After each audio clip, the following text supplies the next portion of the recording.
Hey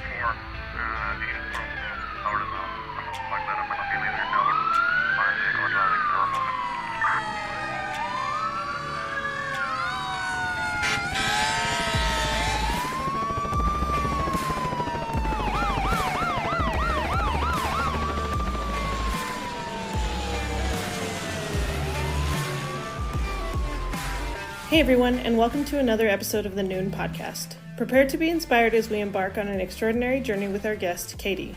From starting as a mechanic to transitioning into teaching, her path took a profound turn when she discovered her passion for nursing while caring for a seriously ill family member. Katie's extensive knowledge and unwavering compassion have shaped her remarkable career. Join us as we delve into the influential patients that she has encountered while exploring how she maintains her sanity amidst the chaos and exhaustion of such a demanding field.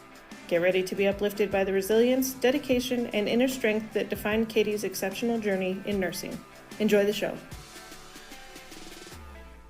Hi, Katie. How are you doing today? Good. How are you? Good. Thank you for joining us today on the 911 Nonsense podcast. Thanks for having me. No problem. If you could go ahead and give me an introduction of yourself, what you do for fun, what you do for work. Let's see. For work, I have been an RN for over a decade. I've been in emergency medicine for most of that decade, so about 8 of the 10 years, or however long. For fun, I hang out with my boys. I do yoga. I go to therapy because therapy's good. Therapy is good. You just recently took a trip, right? I did. Actually, my yoga studio does a retreat every year, and I went last year, and I went this year, and it's awesome.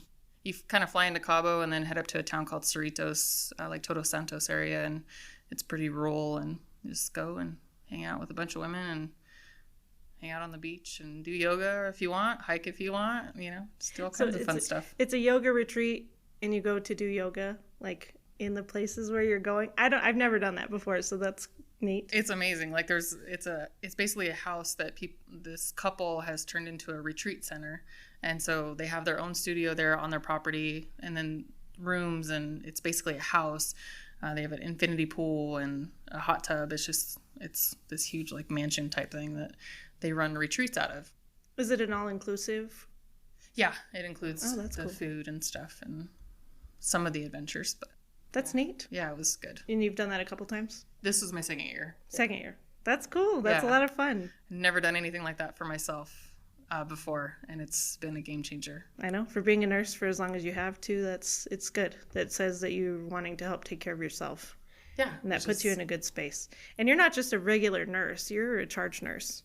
I have been for a long time, yeah. I stepped down. I kind of wanted to be back at the bedside and get away from middle management, and so I've offered my services as relief charge there, which I'm currently doing still, but I've definitely stayed out of the management light for the time that I've been there. Kind of. You're still relief charge, which yes. Probably happens more often than you'd like it to. Yeah. How's the pay difference when you relief versus just being a nurse for the night or day?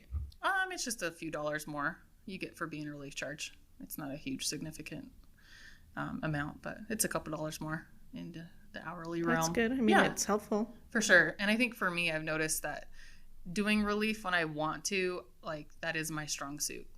I've noticed because I don't have to do it. It's not a role that I have to do. Doing it when I want, it's made me appreciate it more and appreciate it within myself, if that makes sense. So it just kind of changes up the shift a little bit, maybe for the day or for the week or whatever, when you do get offered that relief position. Mm-hmm. Do you think that the nurses and techs treat you differently when you're relief versus when you're not? Yeah, definitely. You're kind of in that leadership role, so they're looking at you to lead them and to manage them and to help corral them or to help them put out fires when fires are going out. Just you need to be there to support them.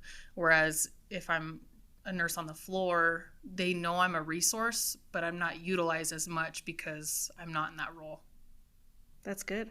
Yeah. I mean, at least they're recognizing those boundaries, right? Yeah. That's awesome. And so you said you were at the trauma center for a long time as well. Yeah. How would you say that varies from where you are now to when you were at the trauma center? Being at the hospital I'm at now is definitely more medical calls. It's definitely more we get sicker patients. So it's got a higher acuity. Higher acuity and less trauma. Whereas at the trauma center, you're getting, I mean, you and I both know you're getting flown in traumas from all over the state because we are the only level 1 trauma center. And what would you say has been your like favorite patient in all of your years as a nurse? It's kind of a dark story, but we could always get darker. I know we can. I walked into a room one night. I was just a nurse in the department in one of the pods, and I walked in, and I wore cowboy boots when I'm nursing. I normally wear my cowboy boots. That is what you're infamous for. Yes. And hugs, hopefully, good hugs. But I walked in, and the couple that was sitting there, it was an elderly gentleman was the patient, and then his wife was sitting next to him.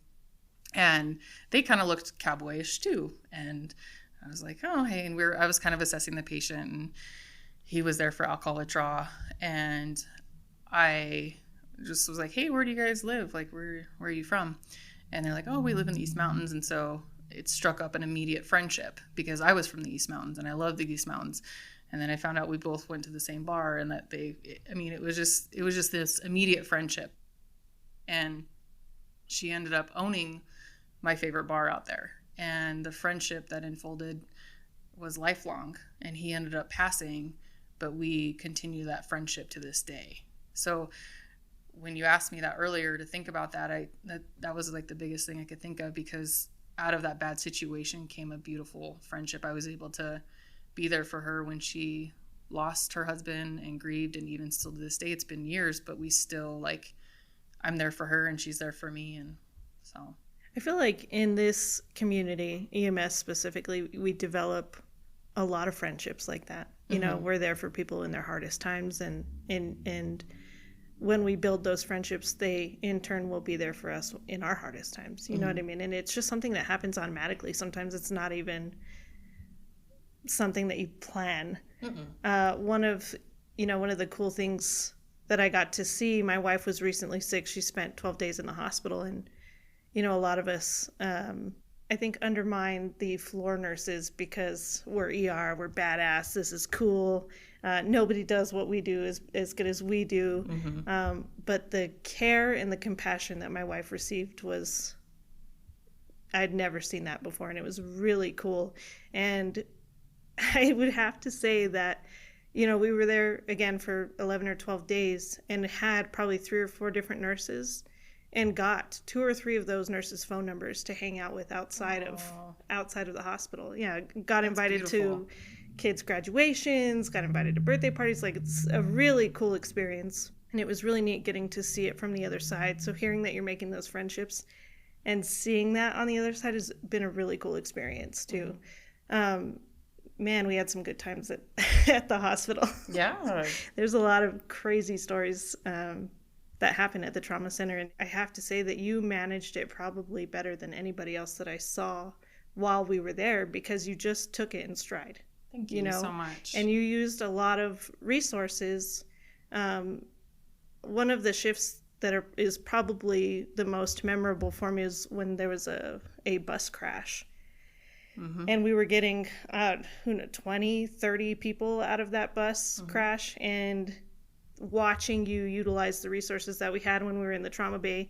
And literally every bay was used as triage with all the different kinds of doctors. We had ortho there, we had cards there, we had pediatrics there. We literally had different doctors in every bay triaging and deciding whether or not those patients should stay. And out of that, was one of the craziest things I've ever seen. This female came in, and and in the trauma hospital, they always check your belongings to make sure that you don't lose anything, or that nothing gets misplaced or stolen or whatever. And they pulled this lady's backpack out, and I can't remember how much money she had at the time, but it was a lot. Vacuum sealed, packed in this backpack. And I remember the registration clerk pulling it out in front of everybody so that everybody could see and count and make sure that nothing was missing and stolen. But the amount of money in $100 bill stacks of like $1,000, I think, each, filled up an entire stretcher. That was insane to me. One of the craziest nights I've seen, and just the way that it was handled, and then on top of all this other crazy stuff that was going on. It was a really cool night. Yeah, that was an intense night. Yeah. And I couldn't have done it without the team behind me. Like you said, registration, text, EMS, like fire. I mean, so many people, so many resources were there for us that night. And it was an amazing team, and we all pulled together and made it happen, and people lived. Yeah.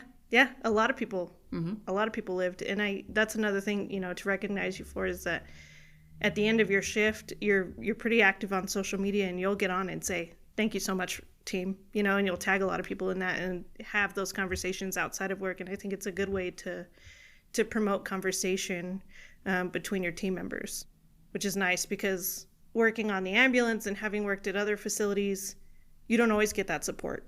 And I know that after I left the hospital, it was like probably right after I left the hospital, COVID struck. Mm-hmm. And I know that all of the hospitals were under-resourced at that time. And I know that you were also charging at that time. Mm-hmm. How did that affect you? It was an ongoing nightmare, for sure. It was hard to manage, because every shift you walked into, and this is nobody's fault at all, but every shift we walked into, there was something new that we needed to implement. Something new that I needed to bring to my team to say, hey, we have to do this. Hey, guys, we're not going to do that. We're going to do this, because the amount of information that people were pulling, it was something different was evolving every day with this virus. Like vented patients being prone, like that kind of stuff. So laying vented patients on their face to get them to breathe a different way, or to get the fluids to drain a different way. Right. Yeah. And then the masks and the gowns and the all the different procedures. Mm-hmm. And so I had to be able to, as a charge nurse, kind of silence my frustrations in order to make change a good thing for my team, for hoping that they would embrace it, because I knew there was fear and frustration for everybody, every single individual that came to work that day. I mean, everyone was staying at home, and I know Rob mentioned it in his podcast, like EMS and hospital didn't stop. The whole world stopped, but we had to drive to work that day. Yeah. Keep going. And we keep were going. Those essential workers. Mm-hmm. Yeah. And it was hard to definitely implement change almost on a day-to-day basis. Did you have a hard time getting people to come into work? Yes, absolutely. I know that you guys have worked on very minimal staffing a lot of the time, which is unfortunate, because it's a great hospital and it's got a lot of beds in the ER to help a lot of people. But when we don't have enough nurses, it makes it hard to staff those rooms, and I know that can be hard on you guys. Would you say that you had a mass exodus at that time? And how did you deal with it? I think mass exodus came after, like right after COVID, when all the traveling nurses and all the contracts started and everything. I was, a part of it as well. Kind of later into it. I didn't do it initially, but yeah, I think the mass exodus kind of occurred after we were just tired and done with all of it. It was and just the money, exhausting. Right? That travel nurse money. Yeah, that's definitely that definitely was enticing, for sure. I'm sure it was for everybody. Why not get out of the facility where you've just worked your ass off day and night and making the same amount of pay for, and you're getting offered, double, triple the amount to leave and maybe even stay in the same city, or go out of town and get to travel and see all the things that you haven't gotten to see, if you didn't have kids, or if you did have kids and you wanted to do it anyways. Mm-hmm. I think a lot of people kind of migrated in that direction. Yeah. I think the trauma hospital, especially the team that we had, and I know some of the people who are even still there, it had such a draw for us. Like, we had such camaraderie and such teamwork, and we didn't want to lose that. We wanted to hang on to that, and we felt like we owed it to the facility, or to our coworkers, or to our techs underneath us as managers or leaders. Like, we couldn't leave, because we owed it to the center to like stay and to make sure it kept working and kept moving. And do you think that the hospital made you feel that way? To some extent, yeah. But I think a lot of it was, you're a team, you're in this together. Yeah. Stay together. Yeah, definitely. Because self-love and self-care goes kind of out the window when you're bonded by trauma, and you're bonded by chaos, and you're bonded by just change and everything. You don't want to leave like that bond. Does that make sense? Yes. And so you're saying that you left right afterwards. Would you say that that whole COVID movement had a direct impact on you in your personal life? It did. However, and I've had to kind of really think about this a lot, especially lately. The reason I left was I couldn't see any more trauma. Especially being a charge nurse, we have to manage so many entities. I have to make sure that if a trauma comes in, is the family okay? Is APD okay? Does APD need to get involved? Do I need to lock down the ER? Are my EMS crews okay? Is my team okay? And then I come last. So there's so many entities when a trauma comes in, and you and I both know what kind of traumas I'm talking about, like the bad ones. And I saw a lot of things that I don't wish on my enemies. And I think in the moment, when I decided to leave, yes, the money was enticing, and yes, I was just able to go across the street, but I needed to get away from trauma. I pulled a dead kiddo out of a truck, Halloween weekend, and I'm telling you, Sam, I was done. That was kind of the straw for you. Yeah, I said, you know what? I've seen enough. I've seen so much. Like this kid, I was done. I was like, okay. And I finished my duty. I did my duty, but at that point, I was just like, I can't. I need a break. That's too much. Yeah, it was just my breaking point. Why do you think that one affected you so personally? I think is Rob said, and with his bad call, that kid was my kid's age, my oldest kid's age. And he was a little bit older, but his buddies brought him in. Actually, these kids didn't even know him. And they just saw him laying on the ground. They loaded him up in the truck, and they drove him to the front of our ER. That's crazy. It was You don't see that very often. It was a horrible often. night. No, and these kids were just they were all at the same party, and it was a college party. These kids were maybe 19, 20, maybe not even that, 18. And just gunshots went off. And this kid that they loaded up was dead, and they didn't even really know him. Yeah. So it was just an intense night, and then we had to find out who he was and who the parents were. And my team didn't, but that was part of our responsibility, and registration helped, and, and then APD got involved, and we all helped each other, and we all got it done. But it was just okay, I'm not thrilled by the sight of trauma anymore. I don't need to see any more blood and guts and glory. I need to just step away for a little bit, because this is draining. It is very draining. And I think what a lot of people don't understand too is, the trauma center has a huge ER. So while you're managing all of the bad shit that's going on in trauma, and it's not just trauma, it's also, resuscitation. You're getting all the codes, you're getting all the strokes, you're getting all the, the bad medical stuff that needs immediate attention. While you're trying to put out all those fires, you're also trying to keep all the fires out of the ER for another 55 beds, I believe. Mm-hmm. And then you have the lockdown unit with the psychs that are all going crazy because it's a full moon or whatever is going on for that in that moment. And there's 50 in triage. And there's 50 in triage, and you're holding beds that have been waiting for beds upstairs for over 24 hours. And so you've turned into basically a mini or even an extra large ICU because of so many sick people, all while trying to deal with these people that, really need us. Mm-hmm. In trauma. Not to say that people don't need us. We're here because people need us, but there's the more acute, the more important issues that need to be addressed right away. It's easy when you're working on an ambulance and you walk in and you're like, hey guys, I brought you another one. I'll see you in 15 minutes. We'll bring the next one. And For sure. Easy to blow it off. Yeah.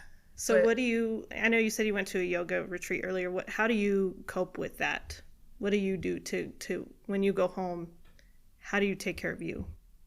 I think in the meantime, back then, I wasn't.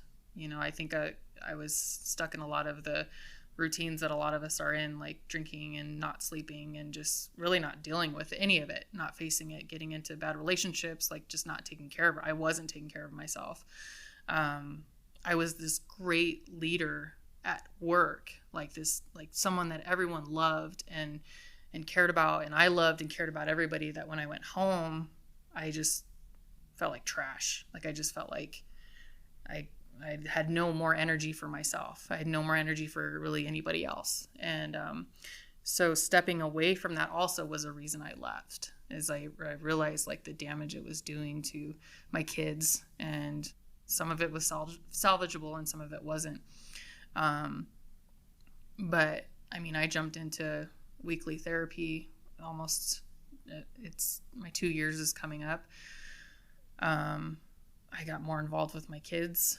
I started just kind of letting go of relationships that were taking, like that just took and took and took. And I started recognizing like the relationships that weren't good for me and getting rid of those and just kind of becoming kind of a hermit, you know, and really with therapy, just kind of delving into a lot of the bad stuff. Yeah, stepping away from those toxic relationships. Yeah.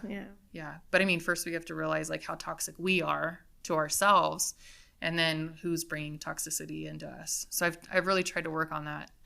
And then I do a lot of yoga, and I like plants. I like my dogs.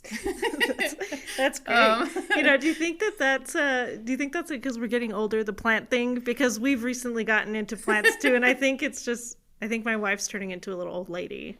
I don't think it makes me old. I'm 40 and fabulous, and I think I'm great. I do like plants. I'm like, if I can keep you alive, like, hey, kudos to me, you know? Do you get excited over new vacuum cleaners? Nah. No, okay. I mean, I bought one recently, but it wasn't the most exciting thing in the world. But I was like, okay, cool. I got a new vacuum cleaner. But I live in the East Mountains. I don't live in the city. I value peace and quiet, and I've got a great home that I'm trying to build up and make my own. And that's definitely comforting, and just trying to stay away from, I don't go out very much as I used to. I don't drink as much as I used to. I remember it was a big thing to go to the local restaurant at the end of a 12-hour night shift, shift, and go at 7:00 in the morning and go and drink and hang out and go home at the end of the day. Yep. I never partaked in that. I'm not a big drinker. I've never really been a big drinker. My family has a bad history of alcohol abuse. My grandma passed away from, cirrhosis, so it's not anything that I've ever wanted to get real serious into. Would you say that, during all of that time that you had maybe overindulged in drinking? Oh yeah. Girl. The face. How many of us had it? Some people don't want to talk about it. Some people drink and they don't think that they have a problem or that it's easily controlled, and I think it's easy for a lot of us to, well, we're drinking with friends. It's okay. Yeah. And yeah, absolutely. Well, I think listening to some of your previous guests, we're looking for something to numb what we just went through. I read a great book, and it's called The Body Keeps Score. And it's a great kind of a science book for some of us nerds who it helps me. It kind of explains what happens to our brain when we see trauma, and how like physically our body reacts to trauma when we see it or when we go through it, and how we have to shut off a lot of our emotions or whatnot. So reading that book has been very insightful for me, and why I did the things I did, like drink or stay up late or, just indulge in other things. And it was, you had to kind of numb what happened and get ready for the next day. Yeah. Especially when you're in a management role too, that can make things, I think, extra hard. Mm-hmm. Extra hard. And like I said, you worked every night and you worked very hard, and it was not unappreciated. Thank you. So we had discussed a little bit about some of the bad stuff that you've seen. And I talked to you a little bit offline about, how the kiddo was pretty bad for you. Was that your worst patient or your least comfortable patient? No. Absolutely not. Do you feel comfortable sharing? Yeah. I had a good friend of mine. I got a call, and it was from her girlfriend, and she was letting me know that she was being transported And my friend decided that night to take her life and inject herself with insulin. And so I got the heads up from her girlfriend that she was being transported. And as I got off the phone with her, she rolled in the door. And she was probably GCS of 3, and she was kind of breathing on her own, but definitely not there. She was alive, and she lived for a few more days after she came in, but it was the worst night of my life and my career, for sure. I was seeing a friend of mine, like a coworker, do that to herself and have to be transported in. So she was a fellow nurse. Mm-hmm. I'm so sorry that you had to go through that. That is... Thank you. Sorry. That's why we're here. You know, we talk about it. We talk through it. Yeah. But my team, I definitely lost it it was years ago. My team rallied behind me, took my charge. I was in charge, and a dear friend of mine who I still love to this day, she took my Vocera, she took my phone, she took everything, and I was no longer in that role. And she allowed me to just step back and kind of process what was going on in the moment. And when that happens, there is really no processing. It was just a nightmare that I was alive in. And so that was probably the worst day of my career. Yeah. And I think, that really says something about your team skills when you have team members willing who, maybe don't normally charge or normally step up into that role, being able to take you out of that role and take you off that mm-hmm. shift altogether. Yeah. That's impressive, Katie. What you've done is very valuable, and we appreciate your help, and we appreciate all the things that you've done in the hospital. Thank you. Yeah. Thanks. So let's go on to a little bit of a lighter note. Okay. We've talked a little bit of, beforehand, if you'd had anything embarrassing that you'd like to share. Oh my gosh. I was definitely, I was very obnoxious and had a mouth on me, and I will remember this one instant. There was a tech who worked on the peds side, who we all know very well. He's now a nurse. And he liked to kind of bully people and pick on people and push people's buttons and walk around and throw computers and throw things at people. And so I mentioned earlier, I wore cowboy boots a lot to work. And this particular evening, he got me real mad, and I can't remember. We were fighting, he was trying to kind of box me and hit me, and so I was dodging him, he was dodging me, and he was able to make contact, and he poked my chest, right in the middle of my chest. That's painful. And I just saw red, and so, and I'm wearing red, yeah, and not I saw including red. your red scrubs. So I went to kick him, and I kicked him as hard as I could, and because at that moment I had no control. But I kicked him as hard as I could, and I kicked his shin, I believe. Yeah, I kicked his shin and open skin. And anyway, he walked off, and it was fine, whatever. We went on with our night. Well, come to find out later on, he didn't take care of his wound. Oh. At all. And so I think the next day he went out, and he walked around, and he went to the bar and just a brewery and was just kind of living his life. Well, he was like, gosh, this hurts. And he thought it was just kind of bruised, and he had an open wound, no big deal. But that night, an abrasion yeah, kind of thing? It was just an abrasion. I gave the guy cellulitis. It was like a MRSA, I kicked him with my boots. But to be fair, he had scrub pants on, right? Yeah. So maybe his scrub pants weren't clean. Maybe that too. But it was just a running joke for so long that I hospitalized my friend and coworker and no, he never picked on me. Well, he picked on me a little bit, but not to that extent. I'm sure afterwards. He did. Yeah, but that was definitely a running joke in the ER for a long time, when he had to stay at least a night to get IV antibiotics for his wound that I instilled. That's hilarious. And I felt horrible. I visited him. I was there. I think I even brought him food. I don't know, buddy. I hope I did, but yeah. It was funny. That's awesome. So there's a hospital right now that is seeing kind of unprecedented times, and I want to hear your opinion on it. So we all know that there's a huge nursing a staffing shortage going on. It's not just nursing. It's literally every system right now has a huge shortage. But I got to see a paramedic move into a charge nurse role and then progressed not only from a charge nurse, but to being almost in charge of the entire ER. What is your opinion on that? He is not getting compensated for the amount of work he's doing. I agree with that 100%. And I've told him multiple times. He is such a grateful guy just to be in that position, though. Mm-hmm. He just took off with it. Mm-hmm. And that is fantastic. What do you think about a paramedic filling that role?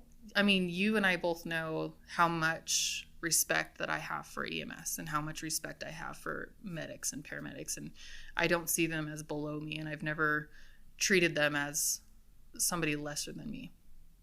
This man's skill set and knowledge base and intellect is far beyond than you and I will ever get to. I mean, he has educated himself to such a degree, and he's very qualified to fill that role. And I love him dearly. I consider him a great friend, but I know that he's not being compensated for things that he's doing. And almost he's being taken advantage of. Yeah, and even just being in my role as a charge nurse, like, I know how much I gave, and I need to catch up with this person and like see if he's okay. But I know how much I gave and how much I lost time away from my children and my husband at the time and all these things that I lost who I was on a personal level. So I know he's giving as much as all of us did and do, and even more, and I just, absolutely, he's qualified.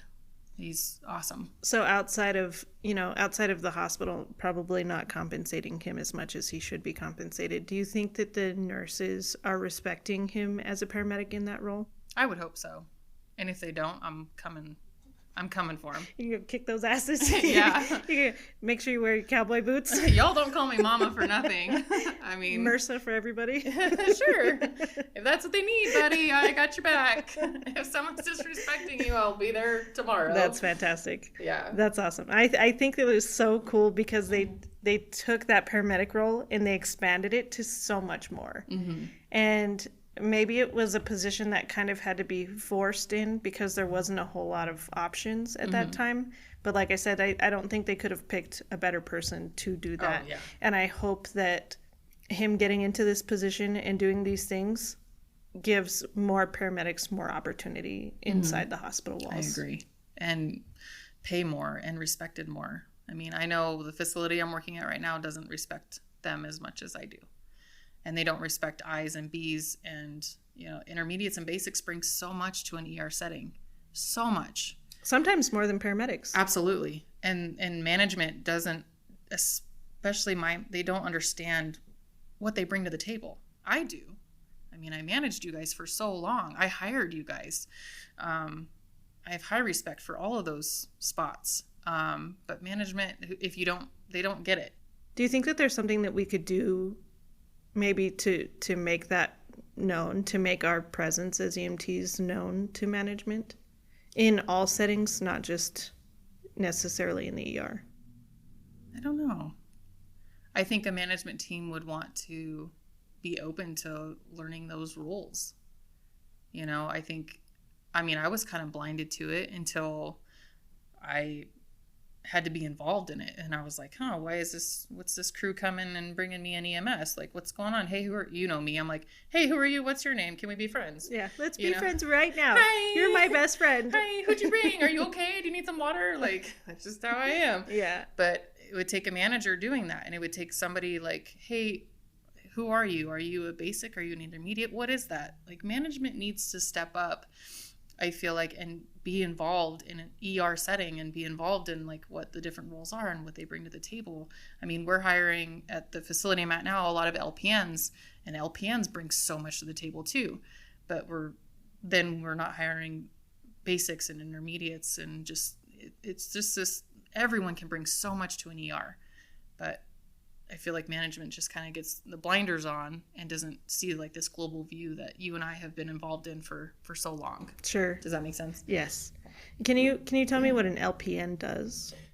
I mean, they're basically nurses. Their scope is a little bit smaller. Their ability to pass certain meds is a little bit smaller, but I mean, they're basically RNs just with a little bit a different scope than we are. And is that just the difference of the NCLEX? I believe so. Okay, so an LPN is a licensed practicing nurse? Yeah. Okay. And so you go from an LPN and then you take your test and then you get approved and then you become an RN. If that's what the LPN wants to do, yeah. Like there's some people who are just good with being LPNs and there's some people who just do that route as well. I'm not exactly sure because I need to delve into that more. We never hired LPNs at the trauma center. So coming to the facility I'm at now, I'm like, what is this role? Because for me, I went from being a mechanic, being a teacher, and then being a nurse. Jeez, so Katie. I had no medical background when I became an RN. So it's just things I need to open my eyes to and learn more about. So we'll get back to that because I want to circle back to that. But is being a nurse something that you've always wanted to do? Oh, no. You just kind of fell into it, huh? No, not at all. My mom was an RN growing up, and my mom was a huge influence on who I am today. And she always wanted me to be a nurse. And I was like, no, I don't want to be a nurse. And she did more labor and delivery. And then she delved into home health and wound care. And I went with her on wound care visits and things like that. And then she became a teacher. And then when she got really sick, she tutored kids from our home. So she was diagnosed with lupus when I was 17 years old. So she survived lupus for many, many years and got very, very sick over like my teens and 20s and into my 30s. She passed away about 7 years ago. And when she got really sick and she ended up in ICUs and different facilities here in town, I was taking care of her. And I remember she was at one of our local ICUs and I was spending every night with her, and then my dad would spend all day with her. One of the nurses was like, hey, you got a knack for this, because I was helping turn her, I was helping clean her, like do all the ADL stuff and all the task stuff. And I was like, yeah, I kind of do. And I was like, what do you do? Like, what is your role here? And she started explaining her role. And I was a single mom at the time making teacher income, which is like $900 every 2 weeks. And what were you teaching? I'll give you a guess. I'll let you guess. What do you think I was teaching? I mean, if I had to, I don't even want to offend you right now. No, you can't offend me. We're friends. PE. Yes, I was a PE teacher. Yes, I was a PE teacher. I could just see you out there screaming at those kids. It's time to run a mile. Go run a mile right now. You're pissing me off. Go do jumping jacks. Yes, absolutely. Actually, guys, we're going to go play dodgeball today, and that's going to be amazing. You better throw that ball hard. Oh, if for you all can the dodge stories a wrench, I could. you can dodge Yes, it. that was me teaching my weights class. Like, all right, boys, we're going into the mat room, the wrestling room, and we're pulling out the volleyballs, and they are aired up. So good luck. And anyone cries, like, suck it up, better go. Yeah, so, yeah. That is the best thing ever. That is hilarious. That is hilarious. So I wasn't making much money, circling back, and I noticed taking care of her, nothing bothered me, like sputum and blood and guts and poop, and like I had a knack for it.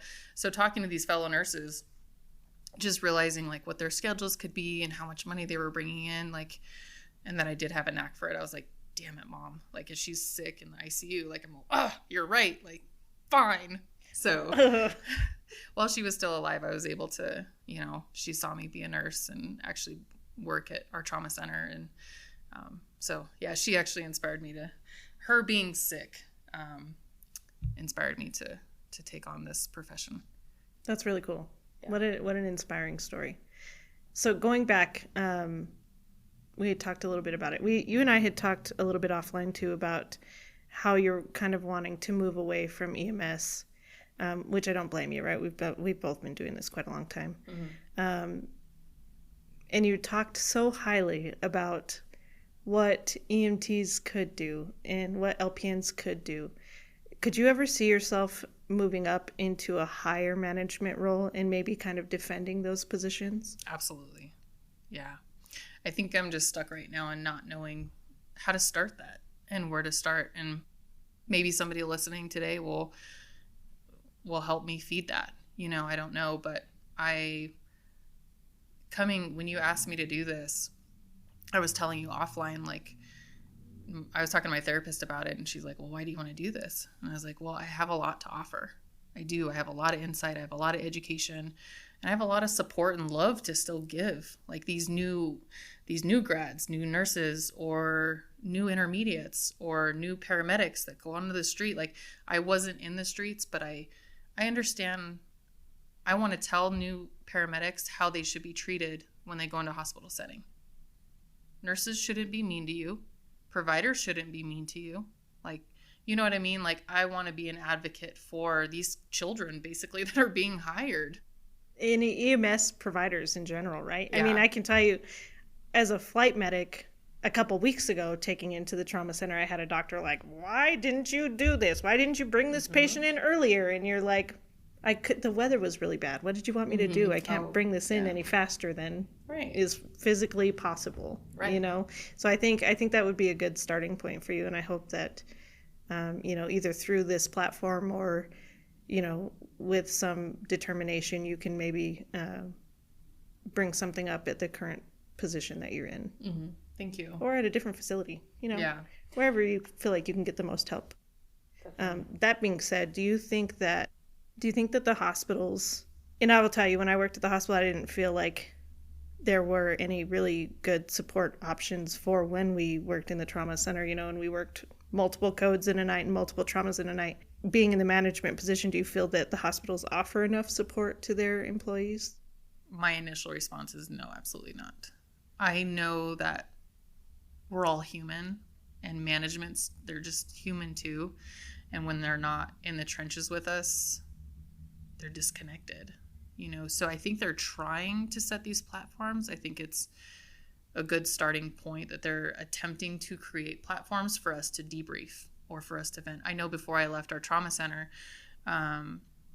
certain providers and groups, management, like higher management, was trying to create these platforms for us to or I say platforms, but I mean like debrief sessions. And it was hard. I know they were just starting it, but a lot of us are very reluctant to join in those things because I don't want to go talk to an assistant director about the child that just died last night and how I could have done better or how I'm affected by it. First of all, I don't even know how I'm affected by it just yet because I haven't even processed what I just saw. You haven't had that time. Because when you and I have a trauma or have something bad happen, we have to get ready for the next one and the next one and the next one. So the processing, it takes a while.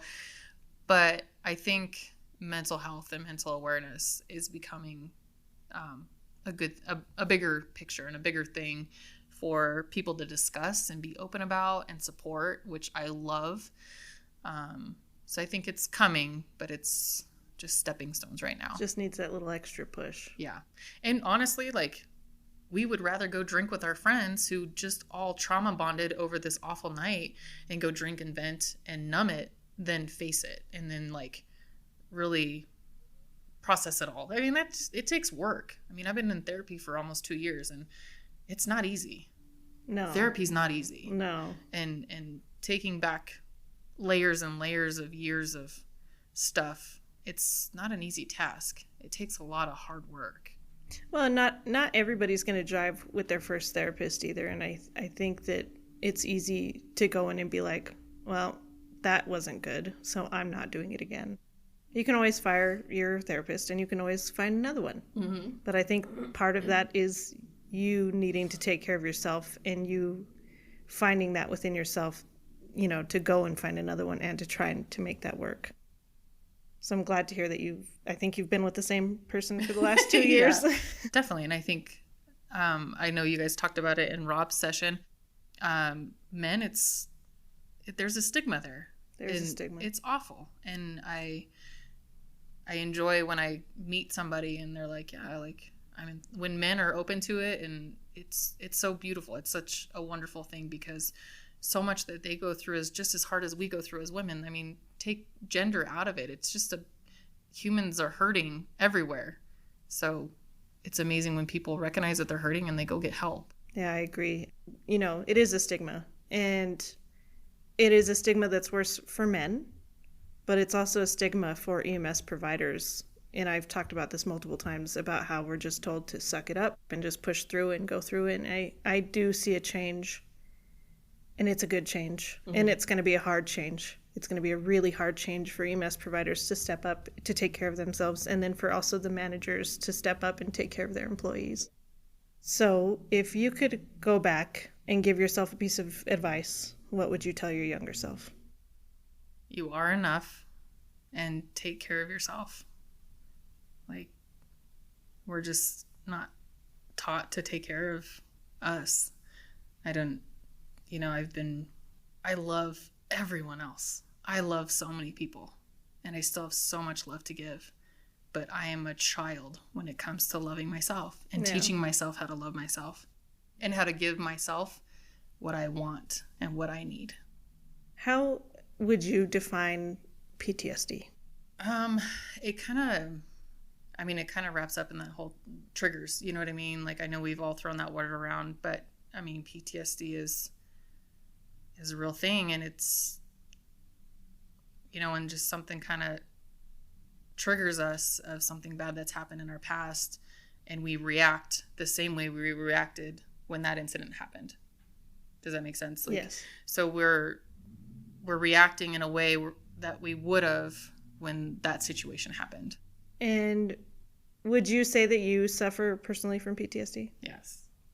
And would you say that that is directly related to your job? No, absolutely not. I think it's related to childhood trauma, things that I've struggled with in my childhood, teens, 20s, 30s. I think a lot of us come from chaos. And so I think a lot of us thrive on chaos.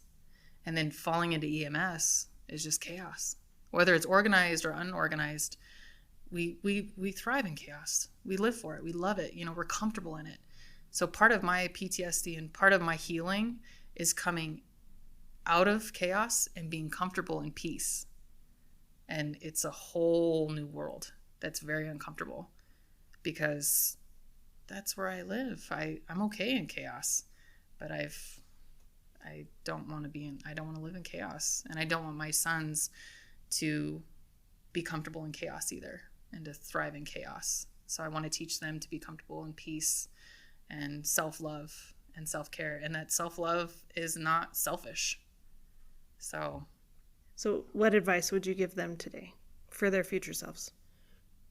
I mean, I tell them every day to just, when you're overthinking and when that negative brain kicks in, like, shut it off and say, be grateful, and be grateful for waking up today. And if you worry about the past, then you're going to be depressed. If you're worried about the present, you're going to be present and happy. If you're worried about the future, it's going to bring anxiety. So the future brings us anxiety, and the past brings us depression. Live in the present and be grateful for today. I'm so grateful for today. I'm so grateful for you. I'm grateful for you, Katie. Thank you for having me. Thank you so much for coming out today. What a great conversation. Thank you. I cannot say thank you enough for coming out and joining us on the Noon Podcast today. Thanks for having me, honey. Yeah, no problem. Thanks for listening to the 911 Nonsense Podcast. Please remember to comment, review, and share with friends if you enjoyed this episode. If you're interested, we sell all kinds of Noon merch at samspursuit.com. Again, thanks for listening, and see you next week.